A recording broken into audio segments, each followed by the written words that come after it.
نشر نوبتی برنامه خبری رادیو آزادی رو مستقیما پیشنهاد شما میکنیم. امروز 28 نوامبر است و من شهلا گلخوجه اخبار و گزارش‌های مهم رو معرفی میکنم. امروز در برنامه شوهر زنی که هفته گذشته قصد خودکشی داشت خود را بیگناه می‌سازد. او میگوید در این عمل همسرش مسئول نیست. روستای با حال زار، نه آب و نه راه و نه روشنایی برق. این دهه در زمان شوروی نمونوی بود. بعد ایش هم جنگ کشید بعد ایش سوید هم یک بار نه آب ماند نه سوید ماند همه جلش. و مبارزه برای قهرمانی سمبوچیان توجیک امیدوارند که در سبقت جهانی نوبتی پیروزی را به دست میارند. خیلی سپورت بای بکنه که انشالله مدال طلا میبریم. و اما حالا شروع میکنیم از بازگشت یکی از رهبران حزب در تاجیکستان ممنوع نهضت اسلامی به وطن. نزدیکان سید ابراهیم نظر میگویند او چند روز پیش از تهران به دوشنبه برگشت. مشاور سابق محیدین کبیری اول ماه اوگوست سال 2015 به ایران پناه برده بود. همکاران ما برای تصدیق این خبر به منزل سید ابراهیم نظر رفتند. یکی از چهره‌های معروف حزب ممنوع نهضت اسلامی تاجیکستان، سابق عضو ریاست حزب نهضت اسلامی تاجیکستان سید ابراهیم نظر از تهران به دوشنبه برگشت. امروز نزدیکان سید ابراهیم نظر در صحبت با رادیو آزادی گفتند که او را در فرودگاه تنها پیوندانش پیشواز گرفتند و او همچنان خیلی عادی به دوشنبه برگشته است. طی این چند روز، یعنی که 4 روزی که از آمدن سید ابراهیم نظر میگذرد، پیوندانش میگویند که در مورد شرایط بازگشتش هنوز هیچ اطلاعی آنها نیز ندارند و هنوزم برای ما دست نداد که با سید ابراهیم نظر چشم به چشم صحبت کنیم، زیرا وقتی که ما به محل زیست سید ابراهیم نظر آمدیم او در منزل زیستش نبود. همین طور طی این 2.5 سالی که سید ابراهیم نظر 1 ماه قبل از تعقیب و بازداشت حزب نهضت اسلامی در دوشنبه به تهران رفته بود، هیچ درکی از خودش نداده بود و در رسانه هیچ صحبت نکرده بود و هیچ از خودش درک نداد و همچنان برای ما نیست تا کنون روشن نیست که اصلا با چی سبب و با چی شرایط سید ابراهیم نظر به تاجیکستان برگشته است. رو می‌آوریم به موضوع دیگر. شوهر خوشنوده فیضعلی 18 ساله که در پی خشونت خانوادگی تلاش خودکشی کرد، با گذشت 1 هفته از آن حادثه گفت دیگر این عروس را در خانه خود دیدن نمی‌خواهد. دولتبک سید معروف در صحبت با همکار ما محمود جان رحمتزاده ادعا کرد که هیچگاه به خشونت دست نبرداشته است و در کوشش خودکشیش هم مسئولیت ندارد. جزئیات را از کیومرثی اتو می‌شنویم. جای ما تو فکر میکنم لبه مردی نمیبود هم بعد یک کامدی جوابش میداد. ما چی اجازه شریعت چی اجازه مثال آدم و دنگاری مثال دولتبک سید معروف شوهر زنی جوانی که میخواست خودکشی بکند میگوید همان روز از دانشگاه به والدان او زنگ زدند. همجا نمره پدر مادر خطاب ته مسئولیت او ما سر ملاقات سوقت کردیم همین چیزا. به قول دولتبک سید معروف شام 18 نوامبر خوشنوده فیضعلی او را در حالت بیماری پرتافته بدون اجازت از خانه رفته است. از همان روز دولتبک میگوید که دیگر او را ندید.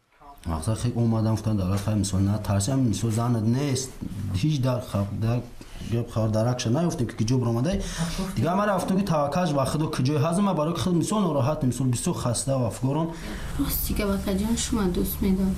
خوشنوده فیضعلی میگفت همسرش را دوست می‌دارد، اما به قول دولتبک سید معروف از روز اول نکاح بینشان نافهمی بود. او چی میکرد گریه میکرد که من چی میکنم مقصد از اینا کردن نمیخوام.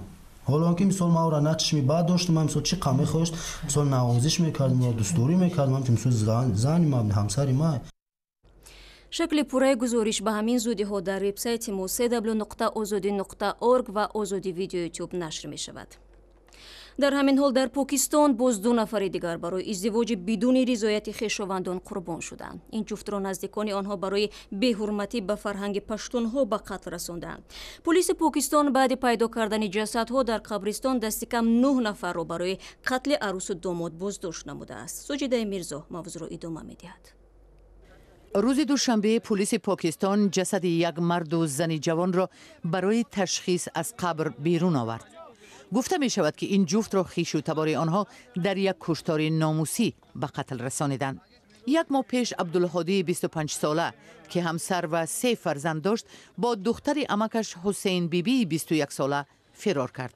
او میخواست عائله نو برپا کند. آنها حجره را در کنار شهری جنوبی کراچی به اجاره گرفتند، اما بعداً یک بار ناپدید شدند. صاحب حجره اجاره از ناپدید شدن جفت به پلیس خبر داد.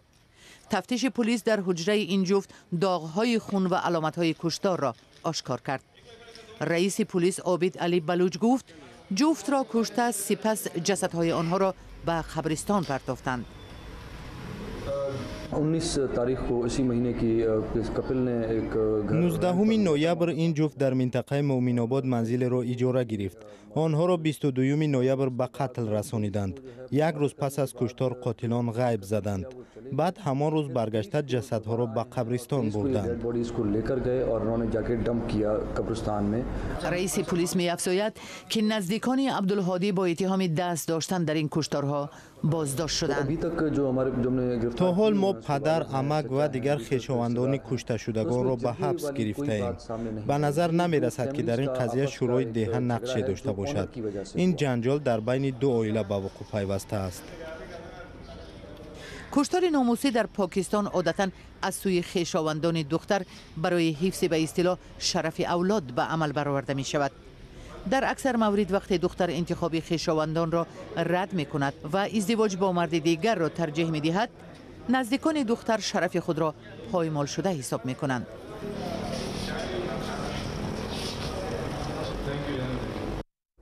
گزارش ساجده میرزا بود. هر سال در پاکستان کمش 500 زن قربانی کشتار ناموسی می شود و در اکثر حالت قاتلان را می بخشند و آزاد می کنند. سال گذشته پارلمان پاکستان جزا را برای کشتار ناموسی سخت‌تر کرد که طبق آن مجرمان این گونه جنایت ها به ویژه قاتلان به جوابگری جنایی کشیده می شوند. برمیگردیم به تاجیکستان. روزگار 200 خانواده در یک دهه دوردست جنوب این کشور زندگی در سالهایی را میماند که در کشور اصلا نیروگاه برقی وجود نداشت و مردم فقط با خر و عروبه میگشتند. این دهه در زادگاه رهبری کشور جای گرفته است. اگر با وجود چنین منطقه شک دارید، پس به این گزارش توجه کنید. مصلح را هر یک پای این پیراها آشناست. روز تا 10 کیلومتر راه را طی می‌کند. برای شستشوی آبی شور می آورد. کاری پرمسئولیت، ضرور، اما کودکی مصلح الدین را با یک رنگیش برده. دهه اتحاد در بین سیاهکو و کبودکو سال 1956 تأسیس یافته بر طبق یک برنامه دولت شوروی سابق مردم را به مقصد رشد چارواپروری به اینجا کشاندند. حالا 200 خانواده اینجا زندگی می کند. 4 تا واداز هم پردست آب میکشید، بسپنداز آب میداد. دیزل هم ای ساعت بیگه 5-6 هوی میکرد، سوید میداد. انا جورت تا ساعت های 12 را. رو ساعت 12 شد میکشت. رفته خواب میکرد. بفرستاد. انا همه خیلی ما را سوید بن همه بود. انا جورت بعد ایش هم جنگ شد. جنگ کشید بعد ایش سوید هم یک بار نه آب ماند نه سوید ماند. همه جلش. در حدود دهه اتحاد 200 چاهی آبی شور موجود است که هر کدام متعلق به عائله است. هر کس برای چاروای خود چاه کنده است. 7 متر، 8 متر، 6 متر. از زمین واسطه دورا که اونم زمینایی که اصولش با 4 متر، 5 متر در کوی یا 8 متر در 7 متر در میبود. این درخت پرقده نمیشه، فقط همین دست رو. هر بود یا 500 لیتر، 600 لیتر. آبی آشامیدنی را از ناحیه 5 می‌خرند. برای هر یک تانه‌اش از 90 تا 100 سامانی می‌پردازند. یک خواجگی در یک ماه می‌تواند تا 5 تانه آب صرف کند. برای مردم بیکاری اینجا مبلغی کلان است. قریب در نزد هر یک خانه یک ظرفی از 1 تا 5 تانگی هست که در آن آبی آشامیدنی ذخیره می‌کنند.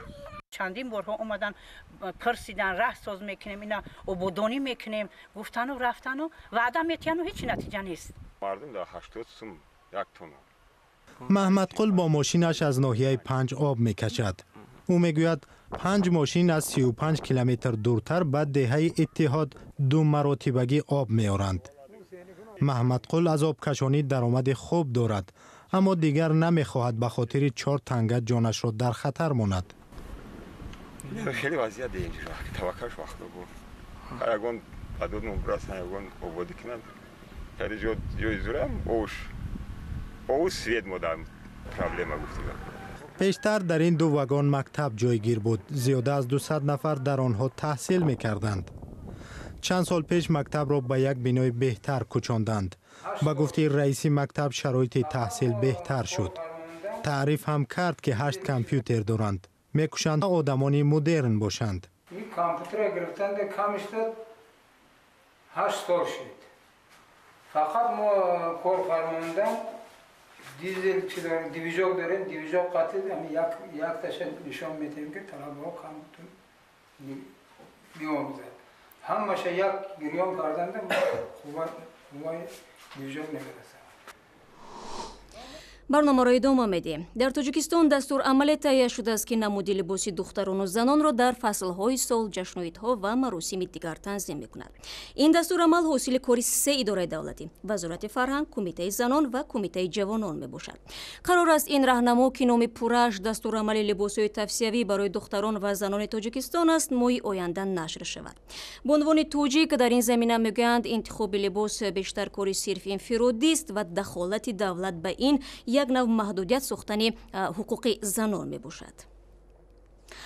ва дар шаҳри Душанбе ҳамагӣ баъди ним моҳ мизбони сабқати ҷаҳонӣ оид ба самбои муҳорибавӣ ва ё рамзӣ мешаванд. Ин мусобиқа дар шароите баргузор мегардад ки рӯзи 11 ноябри имсол дар Сочи варзишгари тоҷик Беҳрӯзи Хоҷазода дар ин риштаи варзиш ба унвони қаҳрамонӣ даст ёфт. То куҷо сабқати қарибулвуқӯъ паҳлавонҳои нави тоҷикро ба ҷаҳон муаррифӣ мекунад, вақт нишон медиҳад, вале ҳоло ҳамро омодагии самбойчиёни тоҷик ба ин мусобиқаро тамошо мекунем. муин ғафуров феълан дар тоҷикистон ягона қаҳрамон оид ба самбои муҳорибавӣ ва ё размӣ аст. ҳарчанд ин варзишгар ҳамагӣ як бор ва он ҳам дар соли 2013 ғолиб омадааст, вале ба пирӯзиаш дар сабқати ҷаҳонии қарибулвуқӯъ итминон дорад. در دولت خودمون نگذره با خیلی خوب است که همه برادران همه بالشگاه از خودمون هستن. پسیخالگی است که خیلی نسبیکه احساس داریم. خیلی سپورت باید میکنه که انشالله مدال طلا میبریم. صدها ورزشگر در تاجیکستان میخواهند به دسته منتخب کشور شامل شوند، اما تنها آنها انتخاب میگردند که نتیجه بهترین را در تمرین و قوه آزمایی نشان میدهند. سویربک سفروف جداً به تمرین شروع کرده است. هرچند او تا هنوز پیروزی چشمرس نداشته است، ولی باوری دارد که توان اشغال جایهای نمایان را دارد. به سویربک اهل خانواده کمک میرساند. سحر بیگم مشق می‌کنیم. در این مشق عصب‌ها رو آرام میکنیم. 2 وقت مشق میکنیم 2 ساعتی. خانواده البته پدیشکار هستیم، میگن که شما بچه‌م چمپیون جهان میشه. مهنت که سحر بخیر مشق بیگه برام مشق برام. در لیگ سامبوی مهاریبوی تاجیکستان میگویند برای سبقت جهانی دسته بهترین را آماده خواهند کرد. برای این تمامی شرایط ها مهیا است. شروع از لوازمات تمرینی تا مربیهایی که در امریکا و روسیه مشق دیدند. ورزشکاران بهترین یک جای تمرین و به همدیگر کمک میکنند. در طول 8 سال اخیر ما علیه استادان سطح جهانی آید به سامبای رزمی و استادان ورزش را داریم. انتخاب ادامه دارد. ما ورزشکاران بهترین را دعوت کردیم. برخی از آنها در روسیه و برخی دیگر در کلوب‌های تاجیکستان مشق می‌کنند. سبقت جهانی آید به سامبای محاربوی در تاجیکستان 15 دکبر برگزار می‌شود. برای شرکت در این مسابقه 20 دسته از کشورهای مختلف درخواست پیشنهاد کردند. هرچند طبق مقال معروف ورزش پیشگویی را نمیپسندد، ولی تشبسکاران سبقت معتقدند نوابسته به قوی بودن رقیبان، ورزشگران تاجیک اکثر جایهای فخر را صاحب خواهند شد. ва гӯшти пастсифати мурғ сабаби аз вазифа барканор шудани 3 мансабдори тоҷик гардид. Эмомалӣ Раҳмон, президенти Тоҷикистон, рӯзи 28 ноябр раҳбарони оҷонсияи Тоҷик Стандарт, хадамоти назорати байторӣ ва назорати давлатии санитариву эпидемиологиро аз мақом сабук дошт кард. Раиси ҷумҳур ин афродро барои беэътиноӣ ба мақом ва беназоратӣ нисбат ба воридоти маҳсулоти пастсифати ғизоӣ аз ҷумла гӯшти мурғ айбдор намудааст. агар мехоҳед бо хабарҳои бештар ошно шавед, ба вебсайти расмии мо www.ozodi.org ва саҳифаҳои вижаи радио дар шабакаҳои иҷтимоӣ рӯ биёред. Ташаккур ки ин дафъа низ моро ҳамроҳӣ кардед. фаромӯш накунед, фардо мо дар ҳамин вақт шуморо интизор ҳастем. худо нигаҳдори ҳар яки шумо бошад.